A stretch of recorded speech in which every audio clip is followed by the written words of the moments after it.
প্রশ্নটি হলো আজকের, আদি মানব জাতির উদ্ভব হয়েছিল আজ থেকে প্রায় কত বছর পূর্বে?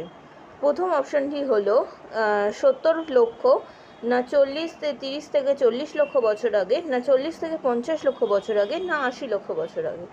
সঠিক উত্তরটি হলো 40 থেকে 50 লক্ষ বছর আগে।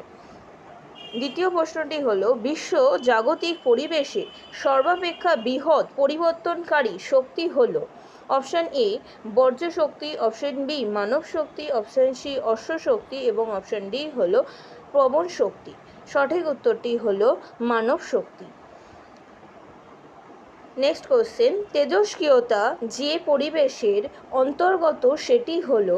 অপশান এ ভৌত পরিবেশ, অপশান বি সামাজিক পরিবেশ, সি হচ্ছে জৈব পরিবেশ এবং অপশান ডি হচ্ছে বায়োটিক পরিবেশ। সঠিক উত্তরটি হলো ভৌত পরিবেশ। পরবর্তী প্রশ্নটি হলো,